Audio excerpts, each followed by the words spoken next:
Bien, la humanidad, les decía, la humanidad no ha cambiado, hermanos. Es la misma, Dios la crea, pero sobre todo desde que nuestro primer padre Adán peca.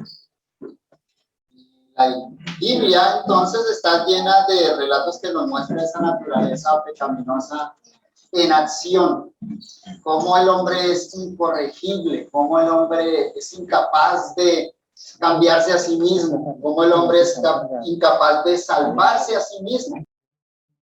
Y hay muchos relatos en la Biblia que nos enseñan esa verdad increíble, pero sobre todo para mostrarnos la salvación provista por Dios. La historia de Israel está llena de ese tipo de acontecimientos que no están allá en el Antiguo Testamento simplemente por curiosidad histórica, sino para nuestra instrucción teológica. Y uno de esos relatos, por supuesto, es el caso de las serpientes de bronce. Vamos a leerlo en Números capítulo 21, versículos 4 al 9. Cuando Israel estaba ya en el desierto, rumbo a la tierra prometida, sucede esta situación increíble que nos muestra el incorregible estado de Israel, pero no solo de Israel, sino de toda la raza caída de Adán, incluidos nosotros. Pero sobre todas las cosas nos muestra de una forma anticipada, de una forma en sombra, el maravilloso actuar de Dios para la salvación de los seres humanos. Vamos a leer Números capítulo 21, versículos 4 al 9. Después partieron del monte de Or, camino del Mar Rojo, para rodear la tierra de Edom, y se desanimó el pueblo por el camino. Y habló el pueblo contra Dios y contra Moisés. ¿Por qué nos hiciste subir de Egipto para que muramos en este desierto? Pues no hay pan ni agua, y nuestra alma tiene fastidio de este pan tan liviano. Y Jehová envió entre el pueblo serpientes ardientes que mordían al pueblo, y murió mucho pueblo de Israel. Entonces el pueblo vino a Moisés y dijo: hemos pecado por haber hablado contra Jehová y contra ti. Ruega a Jehová que quite de nosotros estas serpientes. Y Moisés oró por el pueblo. Y Jehová dijo a Moisés: hazte una serpiente ardiente y ponla sobre un asta, y cualquiera que fuere mordido y mirare a ella, vivirá. Y Moisés hizo una serpiente de bronce y la puso sobre una asta, y cuando alguna serpiente mordía a alguno, miraba a la serpiente de bronce y vivía. Qué relato, ¿cierto? Normalmente lo leemos y nuestro dedo acusador se posa sobre Israel. ¿Qué israelitas tan duros, tan tercos? Después de haber visto las maravillas que Dios había hecho por ellos, sacándolos de Egipto, los encontramos acá quejándose a cada paso en el desierto. Pero como les dije anteriormente, en realidad este no es un relato para que nosotros simplemente señalemos a Israel, sino que es un relato para que nosotros mismos nos veamos reflejados. Este relato lo podemos considerar bajo 4 divisiones. Primero, unos pecadores irreverentes, versículos 4 y 5. Segundo, un castigo pertinente, versículo 6. Tercero, un ruego oportuno, versículo 7.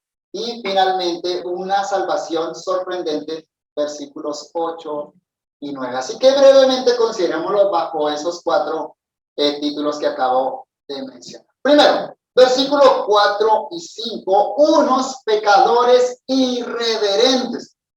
El versículo 4 dice: después partieron del monte de Or, camino del Mar Rojo, para rodear la tierra de Edom, y se desanimó el pueblo por el camino. Bueno, nada extraordinario.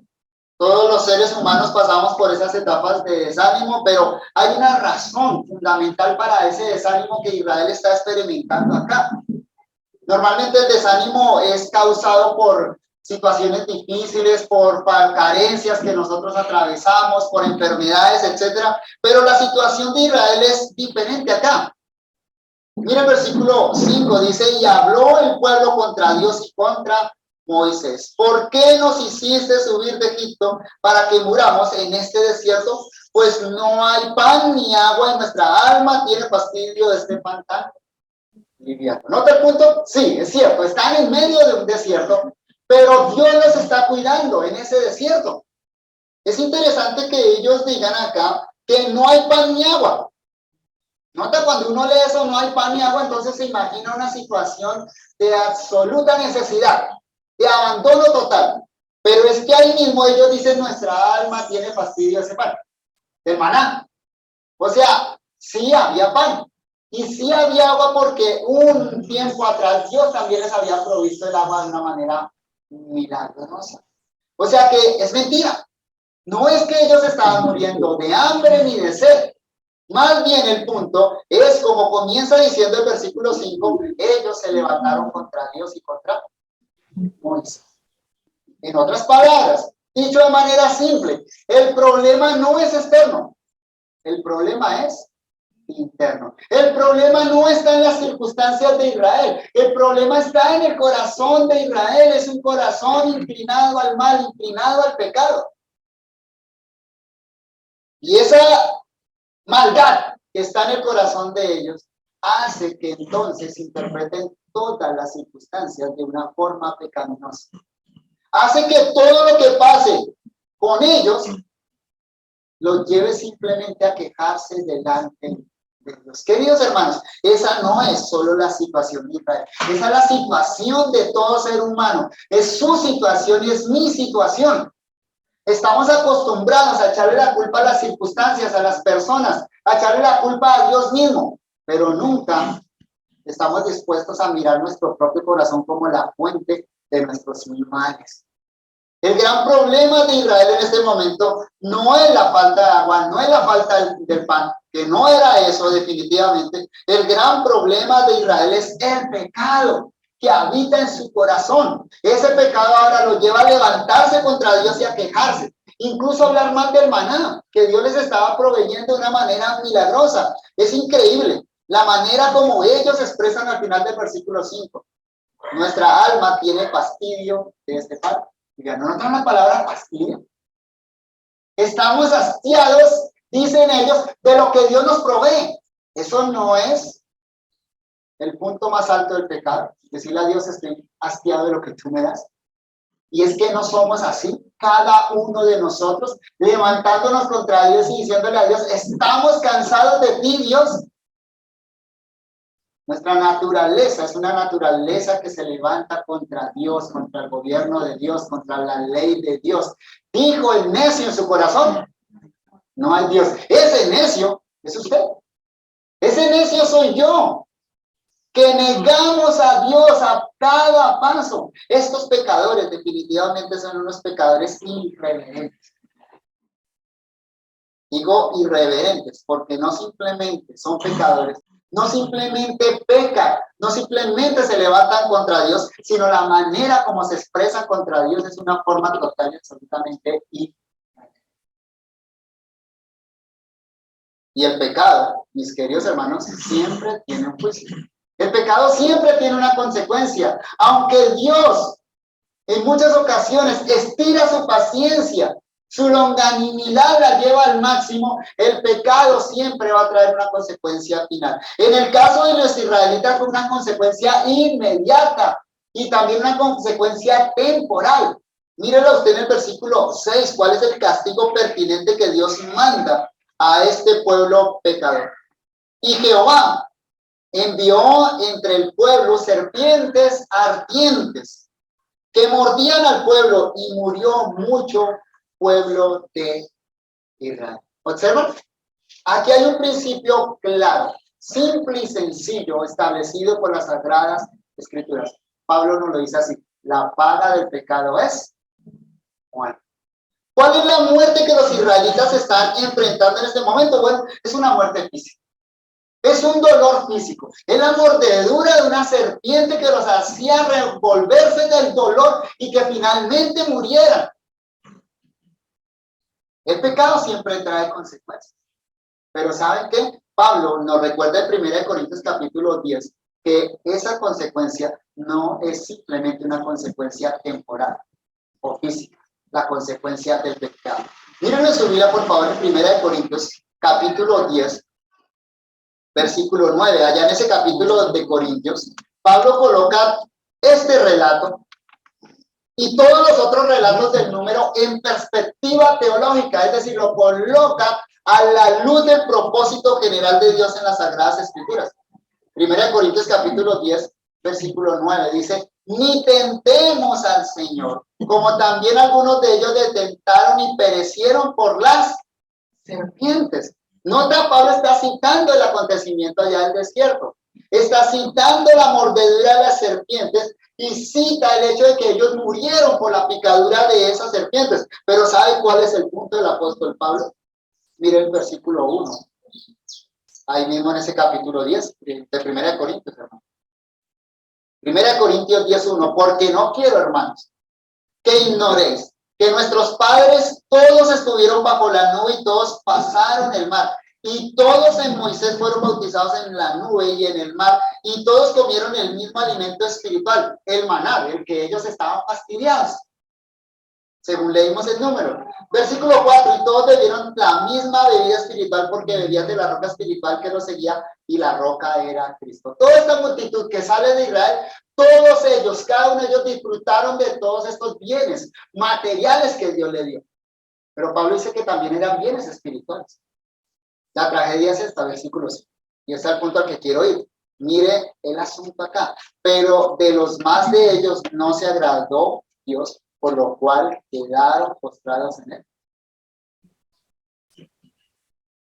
De lo más de ellos, ¿qué?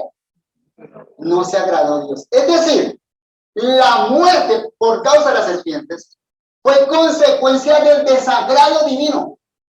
Y es que como hemos venido aprendiendo en la exposición al profeta Amós, Dios no puede ser neutral frente al pecado.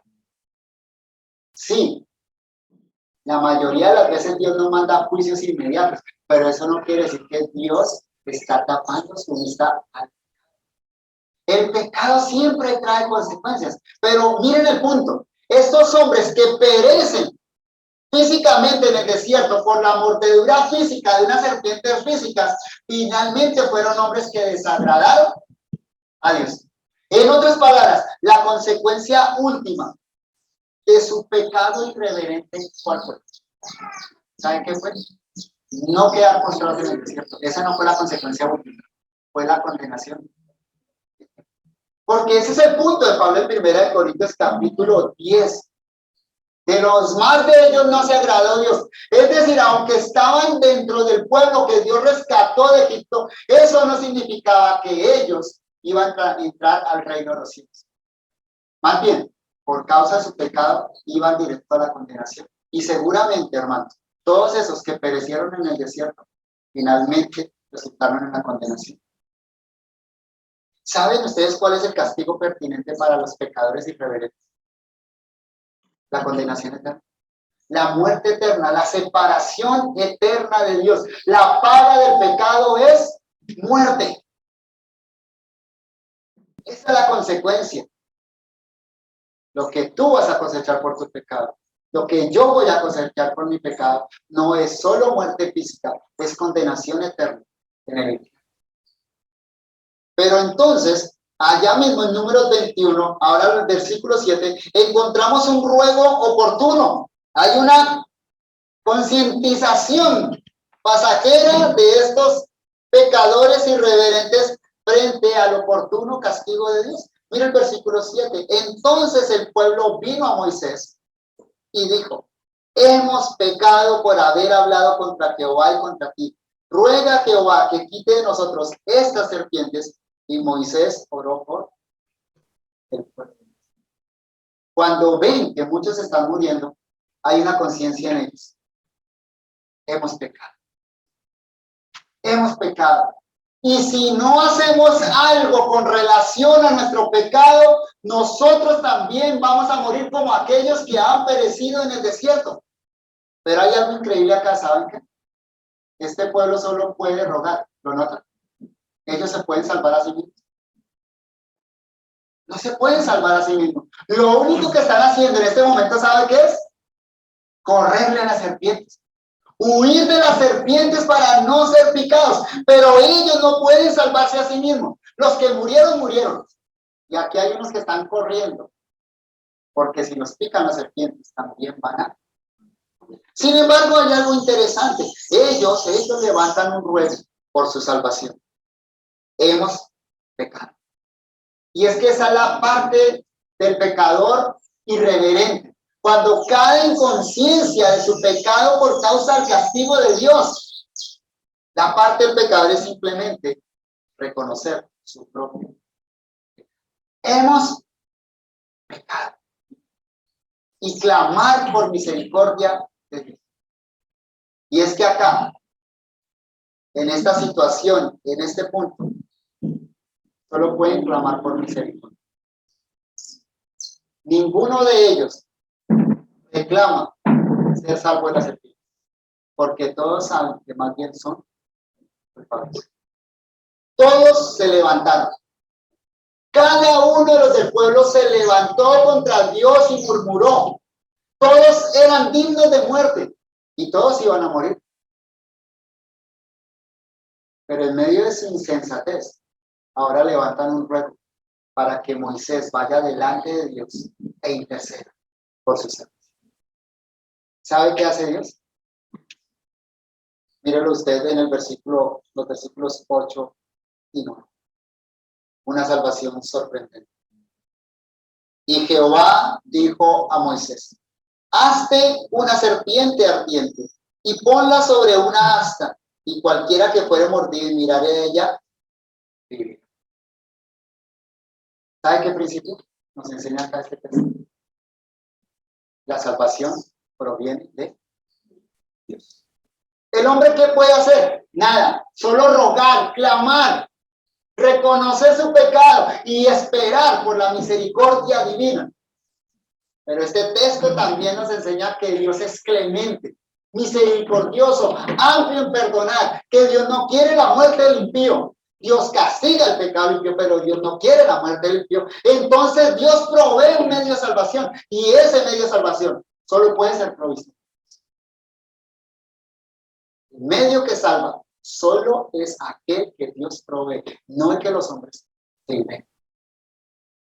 Y es interesante, ¿no? Que Dios envió serpientes para que los picaran, y ahora le dice a Moisés: hazte una serpiente ardiente y ponla en un asta, ponla alto. ¿Para qué? Para que los israelitas miren esa serpiente y así puedan vivir. Mire lo que nos dice Juan capítulo 3, versículo 14. Y ese pequeño versículo, Juan 3:14, es la explicación del Nuevo Testamento con relación al evento que acabamos de considerar. Y estas son palabras de Jesús mismo. Y como Moisés levantó la serpiente en el desierto, así es necesario que el Hijo del Hombre sea levantado, para que todo aquel que en él cree no se pierda, más que la vida. Es decir, en esa serpiente no había nada especial. En la serpiente de bronce que hizo Moisés no había nada especial. ¿Cuál era el acto que salvaba? Mirar con fe a la serpiente. Pero la salvación que los israelitas obtuvieron en ese entonces fue una salvación física. Si alguno era mordido por la serpiente y miraba a la serpiente de bronce, finalmente vivía. No cayó postrado físicamente en el desierto. Pero eso no tenía nada que ver con la salvación eterna. Y acá, ¿qué está diciendo Jesucristo? Nota el punto. Esa serpiente de bronce era solo un tipo y una sombra de la verdadera salvación que Dios provee en su Hijo. Como la serpiente. Dice Jesús, como la serpiente fue levantada en el desierto, el Hijo del Hombre tiene que ser levantado. Como los israelitas tenían que mirar la serpiente para vivir, nosotros debemos mirar al Hijo de Dios levantado en la cruz del Calvario para vivir. Pero a diferencia de los israelitas, que al mirar la serpiente solo tuvieron unos años más de vida física, si nosotros miramos al Hijo de Dios, ¿sabe qué obtenemos? Vida eterna. Para que todo aquel que en él cree no se pierda, más tenga vida eterna. Y para terminar, leamos Juan capítulo 12, versículo 32. Bueno, leamos versículo 31 y 32. Ahora es el juicio de este mundo. Ahora el príncipe de este mundo será echado fuera. Es decir, todos estamos bajo juicio, bajo condenación, por causa de nuestro propio pecado, como los israelitas, igual nosotros. Pero observa el versículo 32. Y yo, Jesús hablando acá, y yo, si fuere levantado de la tierra, a todos atraeré a mí.